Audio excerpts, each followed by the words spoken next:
오늘 하나님께서 우리에게 주신 말씀은 요한복음 4장 43절에서부터 54절 말씀입니다. 요한복음 4장 43절에서부터 53절 말씀 우리 합독하겠습니다. 시작. 이틀이 지남에 예수께서 거기 떠나 갈릴리로 가시며 친히 증언하시기를 선지자가 고향에서는 높임을 받지 못한다 하시고 갈릴리에 이르심에 갈릴리인들이 그를 영접하니 이는 자기들도 명절에 갔다가 예수께서 명절 중 예루살렘에서 하신 모든 일을 보았음이더라. 예수께서 다시 갈릴리 가나에 이르시니 전에 물로 포도주를 만드신 곳이라. 왕의 신하가 있어 그의 아들이 가버나움에서 병들었더니 그가 예수께서 유대로부터 갈릴리로 오셨다라는 것을 듣고 가서 청하되 내려오셔서 내 아들의 병을 고쳐 주소서 하니 그가 거의 죽게 되었음이라.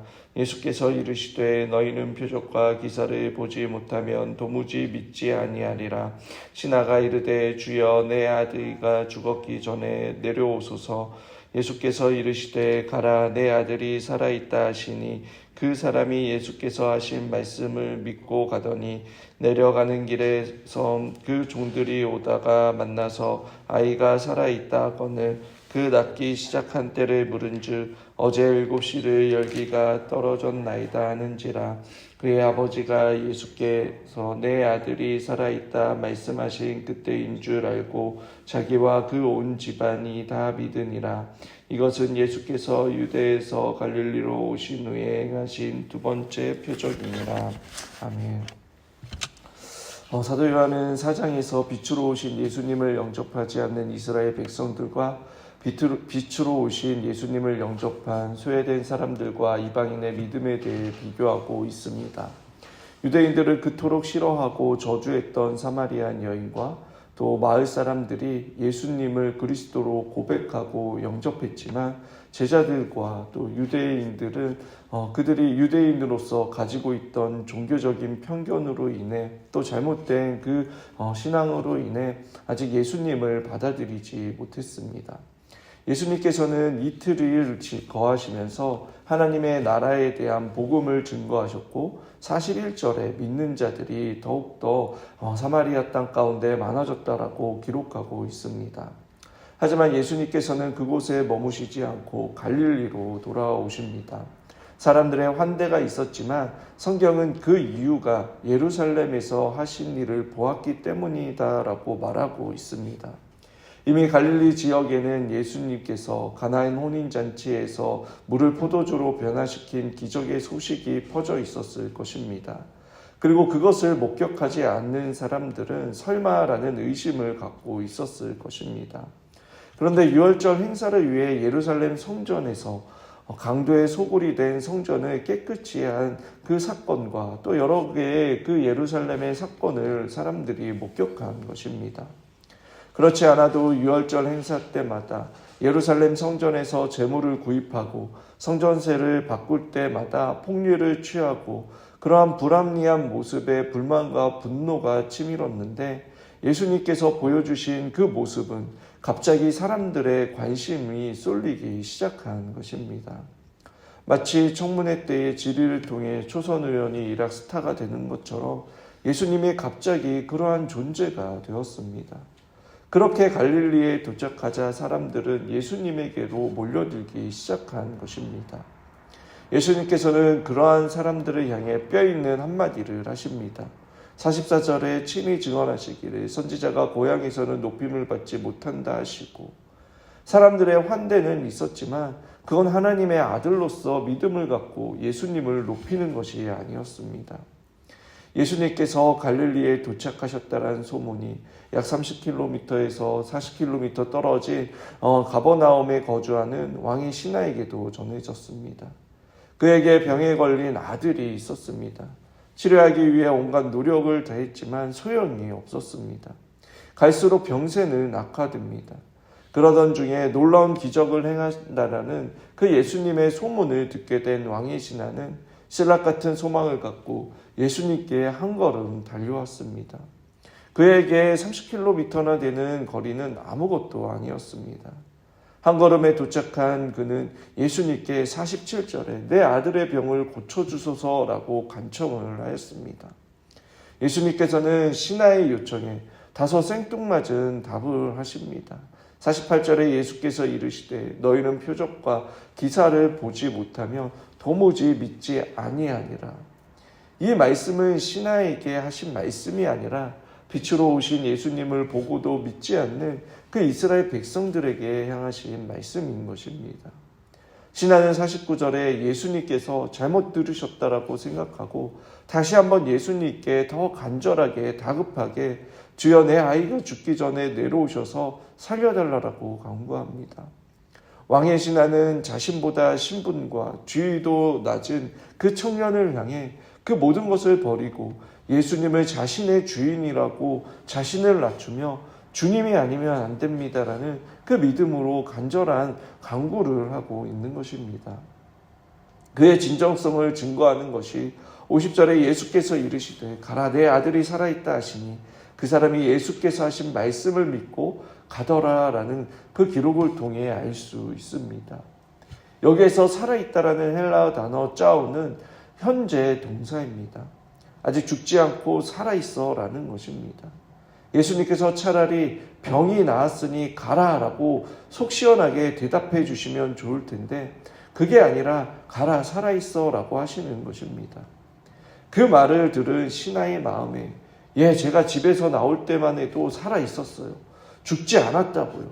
제가 지금 당장 듣고 싶은 건 아들의 병이 다 나았다. 내가 고쳐주겠다. 내가 같이 가 주마라는 그 답을 원한다고요 라고 생각할 수 있습니다. 그러나 왕의 신하는 예수님의 이 말씀에 즉각적으로 반응하여 집으로 돌아갑니다. 아마도 그가 예수님의 말씀을 듣고 집으로 돌이켰을 때에 믿음을 갖고 뒤도 돌아보지 않고 달려갔을 것입니다. 아니 어쩌면 가는 도중에 여러분 여러 가지 생각이 충분히 들었을 것입니다. 과연 정말로 회복이 되었을까? 혹시나 그대로이면 어떡하나라는 그런 오만 가지 생각이 그가 믿음을 갖고 있었지만 한편으로는 그러한 생각이 충분히 들었을 것입니다. 얼마나 갔을까? 멀리서 그의 종이 오는 모습을 보았습니다. 주인은 아마도 마음이 덜컥 무너져 내렸을 것입니다. 혹시 아들이 죽은 건 아닐까? 그러나 그 마음도 잠시 종은 기쁜 마음으로 왕의 신하에게 주인님의 아들이 살아났습니다라고 기쁜 소식을 전해 주었습니다. 왕의 신하는 기쁜 마음에 언제부터 아들이 낳았는지를 묻습니다. 그러자 놀랍게도 종은 어제 저녁 7시쯤이라고 말합니다. 즉 예수님께서 왕의 신하에게 가라 내 아들이 살아있다라고 말씀하신 때였습니다. 성경은 이렇게 증거합니다. 53절에 그의 아버지가 예수께서 내 아들을 살아있다 말씀하신 그때인 줄 알고 자기와 그 온 집안이 다 믿음에. 아멘. 여러분 예수님께서는 가버나움에 직접 내려가셔서 아들을 고쳐주실 수 있으셨습니다. 직접 왕의 신하에게 병을 고쳐주는 그 퍼포먼스를 보여주므로 자신이 하나님의 아들이라는 것을 증명하며 환대를 받을 수도 있었습니다. 그러나 예수님께서는 그렇게 하지 않으셨습니다. 그 이유는 가버나움까지 가는 그 거리가 멀어서 귀찮은 것이 아니라 왕의 신하에게 참된 믿음이 무엇인지를 확실히 심어주시기 위함이었습니다. 그가 돌아가는 길에 오만 가지 생각이 다 드는 그 힘든 시간이었지만 그것조차도 여러분 참된 믿음을 갖게 하는 과정이었던 것입니다. 만약 예수님께서 가버나움에 있는 왕의 신하의 집에 가서 죽어가고 있던 아들을 살려주셨다면 그들은 아마도 예수님을 믿었을 것입니다. 그러나 그 믿음은 어쩌면 또 다른 기적을 바라며 금방 식어버려져 버릴 수도 있었습니다. 성경은 우리에게 가르쳐 줍니다. 놀라운 기적은 참된 믿음을 가져다 주지 못한다고 가르쳐 줍니다. 기적은 참된 믿음을 갖기 위한 매개입니다. 하나님에 대한 관심과 진리에 대해 진지하게 생각해 볼 수 있는 계기를 주는 것입니다. 많은 사람들이 눈앞에 보이는 것만 믿으려고 합니다. 보이는 것에만 의지한 믿음, 그리고 자신의 종교적인 행위로 그 믿음의 여부를 갖는 것은 여러분 금방 그 뿌리가 흔들리고 맙니다. 내가 죄를 지었기 때문에 성령님께서 떠나시고 또 내가 착한 일을 하고 종교적인 열심을 하며 성령님께서 가까이 계시는 것 같고 영적인 체험을 해야지만 성령 충만하다라고 생각하는 것은 여러분 자기 중심적인 그러한 잘못된 신앙의 모습인 것입니다.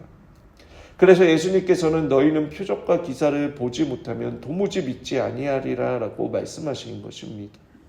그리고 왕의 신하와 함께 내려가지 않고 왕의 신하의 모습 속에서 참된 믿음이 무엇인지를 보여주신 것입니다. 왕의 신하는 예수님을 자신의 아들을 살려낼 것을 목격하고 믿은 것이 아니라 예수님의 말씀 그 자체를 믿었을 때에 자신의 아들도 살아있다는 그러한 기적을 경험했고 그 결과 그와 온 집안이 믿고 구원을 받았습니다. 저와 여러분의 믿음은 어떻습니까? 우리가 삼위 하나님을 믿는 이유가 무엇입니까? 하나님께서 나의 기도에 응답해 주셨기 때문에 예수님을 믿는 것입니까? 교회를 다니면 마음이 편안해지고 배우자와 자녀들이 잘 되기 때문입니까? 혹은 어떠한 신비한 영적인 체험을 경험했기 때문입니까? 그것이 우리의 믿음의 이유라며 여러분 잘못된 믿음인 것입니다. 기독교가 가르쳐주는 믿음이 아닙니다. 우리가 삼위일체 하나님을 믿는 이유는 우리의 죄로 인해 훼손된 그 하나님의 영광을 회복하고 우리를 구원하여 주시기 위한 성부 하나님께서 독생자 예수 그리스도를 통하여 구원을 계획하시고 성자 하나님께서는 성부 하나님을 사랑하셔서 십자가에 죽기까지 순종하신 그 구원의 계획의 실행과 또 성령 하나님께서 우리에게 내주해 주셔서 우리에게 참된 믿음과 회개를 통해 거듭남의 은혜를 각자에게 적용하여 주심으로 그 거부할 수 없는 강권적인 은혜로 말미암아 구원하여 주셨기 때문에 믿는 것입니다. 십자가를 통해 감추었던 복음의 비밀을 깨닫고 하나님의 사랑과 예수 그리스도의 은혜를 경험한 자가 나 역시 그 사랑에 감격하고 반응하여 하나님의 말씀에 따라 순종하며 하나님을 영화롭게 하기 위해 살아가는 것입니다. 어떠한 나에게 일어난 표적과 기사 때문에 믿는 것이 아닙니다.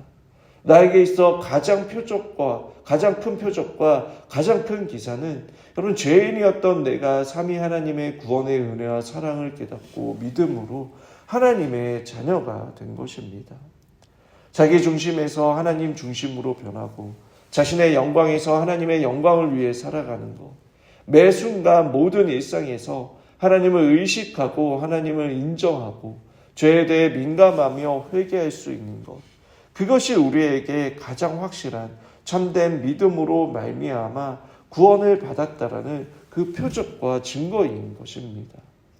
말씀을 통해 복음이 깨달아지고 예수 그리스도를 나의 주와 구주로 고백하며 주님을 따르는 삶을 살아가려고 하는 것, 그것이 바로 우리에게 나타난 놀라운 표적 중의 표적인 것입니다.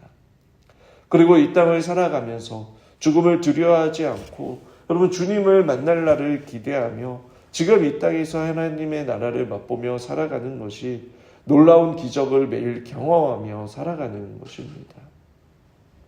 여러분 왕의 신하와 같은 믿음이 있으십니까? 오늘 우리에게 필요한 것은 주님의 말씀이라면 따지지 않고 순종하는 믿음입니다. 세상을 향해 거부할 수 있는 믿음의 담력입니다. 하나님의 말씀에 하지 말라라고 하면 하지 않을 수 있는 그 용기와 지혜가 필요합니다. 성경은 분명히 하지 말라라고 하는데 이 핑계 저 핑계를 대며 피하는 모습이 아니라 진리가 희미해지는 그 시대 가운데 하나님의 말씀이 과연 그러한지 그 하나님의 말씀이 기준이 되어 따지고 구별하여 거부할 것은 거부하고 버릴 것은 버리는 그러한 단호한 모습이 우리에게 필요하지 않을까요? 오늘 53절의 말씀이 저에게는 비장하게 들렸습니다. 예수께서 내 아들이 살아있다 말씀하신 그때인 줄 알고 자기와 그 온 집안이 다 믿으니라. 자기와 그 온 집안이 다 믿으니라는 말씀이 마음에 남았습니다. 왕의 신하와 아들 그리고 온 집안 사람들은 예수님을 만남으로 죽었다가 살아났습니다. 예수님을 만난 왕의 신하만 예수님을 경험한 것이 아니라 그 온 집안 사람들이 신하의 아들의 그 죽을 병으로 인해 예수님을 만난 것입니다. 그들에게 근심이 되고 고통이 되고 아픔이 되었던 병이 예수님을 만나고 믿음으로 치유되는 그 표정만을 경험한 것이 아니라 온 가족이 구원에 이르게 되는 통로가 되었고 참된 믿음이 무엇인지 보여주는 것이 되었습니다. 때로는 하나님께서 고난을 통해 우리의 믿음을 시험하실 때가 있고 또 우리의 믿음의 수준이 어느 정도인지 그 고난을 통해 가르쳐 주실 때가 있습니다. 예를 들어 아브라함을 보십시오. 독자 이삭을 바치는 것을 통해 그가 하나님을 사랑하는지 그의 믿음을 보셨습니다. 그것은 아브라함 자신 또한 자신의 믿음을 보게 되는 계기였습니다. 또 욥을 보십시오. 재산도 자식도 심지어 건강도 잃어버린 상황에서 하나님께서 침묵하시는 그 시간을 통해 하나님이 누구이신지 알도록 하셨습니다. 요셉도 모세도 또 다윗도 그 광야의 시간을 보내게 하셨습니다.